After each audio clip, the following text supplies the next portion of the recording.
ইহুদিরাও এই মুহররমের 10 তারিখে সিয়াম পালন করে।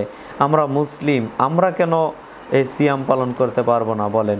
আসসালামু আলাইকুম ওয়া রাহমাতুল্লাহি ওয়া বারাকাতুহু। বিসমিল্লাহ, আলহামদুলিল্লাহ, ওয়াসসালাতু ওয়াসসালামু আলা মান লা নাবিয়্যা বা'দাহ। যাবতীয় প্রশংসা একমাত্র আল্লাহ সুবহানাহু ওয়া তাআলার জন্য। শান্তি অবতীর্ণ হোক আল্লাহর নবী মুহাম্মদ সাল্লাল্লাহু আলাইহি ওয়াসাল্লামের উপর। আল্লাহুম্মা সাল্লি আলাইহি আল্লাহুম্মা বারিক আলাইহি। আমি আপনাদের সামনে সংক্ষিপ্ত আলোচনা করব আশুরা বা মুহররমের সিয়াম সম্পর্কে। আশুরা বা মুহররমের সিয়াম এটি একেবারে পূর্ব থেকেই চলে আসা একটি গুরুত্বপূর্ণ সুন্নত আমল, সুন্নত সিয়াম।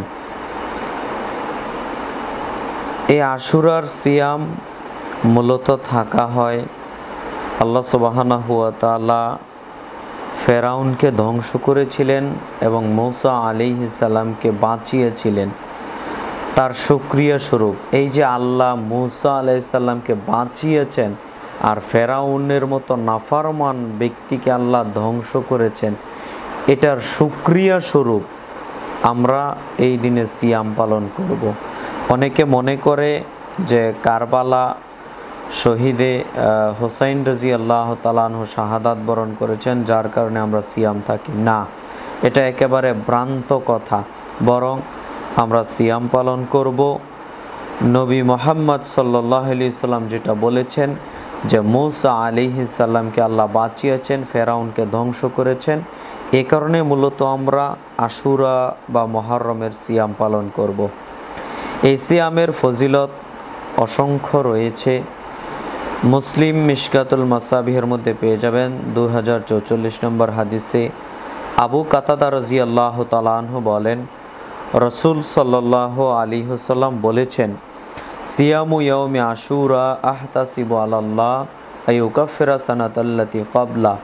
রাসূল সাল্লাল্লাহু আলাইহি ওয়াসাল্লাম বলছেন, যেই ব্যক্তি আশুরার 2 দিন সিয়াম পালন করবে, আশুরার সিয়াম পালন করবে, তার পূর্বের 1 বছরের সগীরা গুনাহ আল্লাহ তাকে মাফ করে দিবেন। সুবহানাল্লাহ। নবী মুহাম্মদ সাল্লাল্লাহু আলাইহি ওয়াসাল্লাম বলছেন যে আমি আশা রাখি তার পূর্বের 1 বছরের সগীরা গুনাহ ক্ষমা হয়ে যাবে। অতএব সম্মানিত প্রিয় দ্বীনী মুসলিম ভাই ও বোন, আমরা আপনাদেরকে অনুরোধ জানাবো এই আশুরার 2 দিন সিয়াম পালন চেষ্টা করবেন। আশুরা মুহররমের 10 তারিখ এবং সাথে 9 তারিখ। যদি 9 তারিখ না থাকতে পারেন তাহলে 10 তারিখ এবং 11 তারিখ। তবে 10 তারিখ এবং 9 তারিখ থাকাটাই বেশি উত্তম এবং হাদিসের মানগত দিক দিয়ে এটা থাকতে পারলেই সবচেয়ে বেশি ভালো, আলহামদুলিল্লাহ। তবে কেউ যদি মনে করেন যে 10-11 থাকবো, তাহলেও থাকতে পারেন, কোনো সমস্যা নেই ইনশাল্লাহ। সম্মানিত দ্বীনী মুসলিম ভাই ও বোন, রাসূল সাল্লাল্লাহু আলাইহি ওয়াসাল্লাম এর ফজিলত সম্পর্কে আরও বলতে গিয়ে তিনি বলেছেন, মুসলিমে পেয়ে যাবেন, মিশকাতুল মাসাবিহের মধ্যে পেয়ে যাবেন হাদিস নাম্বার 2039।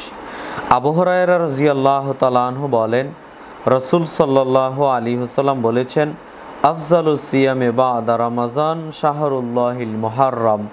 রাসূল সাল্লাল্লাহু আলাইহি ওয়াসাল্লাম বলেন যে রমজানের পরে সর্বোত্তম সিয়াম হলো মুহররম মাসের সিয়াম। সুবহানাল্লাহ।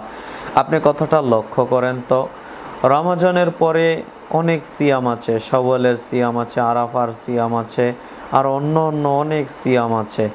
তো সব সিয়ামের মধ্য থেকে সবচেয়ে উত্তম, মর্যাদাপূর্ণ, ফজিলতপূর্ণ, সবচেয়ে উত্তম যে সিয়াম, তার নাম হলো মুহররম মাসের এই সিয়াম। অতএব সম্মানিত দ্বীনী মুসলিম ভাই বোন, আলহামদুলিল্লাহ, আমরা চেষ্টা করব এই মুহররম মাসের 2 দিন যেন আমরা সিয়াম পালন করি। সিয়াম পালনের মাধ্যমে আমরা যেন আমাদের রবকে সন্তুষ্ট করতে পারি। মনে রাখবেন, ইহুদি খ্রিস্টান, ইহুদিরাও এই মুহররমের 10 তারিখে সিয়াম পালন করে। আমরা মুসলিম, আমরা কেন এই সিয়াম পালন করতে পারবো না বলেন? ইহুদিরাও মূসা আলাইহিস সালামকে বাঁচিয়েছেন ফেরাউনকে ধ্বংস করেছেন তার শুকরিয়া স্বরূপ 10 তারিখে একদিন সিয়াম পালন করে। তো আমরা শেষ নবীর উম্মত, আমরা 2 দিন সিয়াম পালন করব ইহুদিদের বিরোধিতা করার কারণে। তো আমরা 2 দিন সিয়াম পালন করব, এই উদারত আহ্বান জানিয়ে আমাদের আজকের ভিডিও আমরা এখানেই শেষ করতে যাচ্ছি। আল্লাহ সুবহানাহু ওয়া তাআলা আপনাদের আমাদের সবাইকে এই আশুরা বা মুহররমের 2 দিন সিয়াম পালন করার তৌফিক দান করুক, আল্লাহুম্মা আমিন।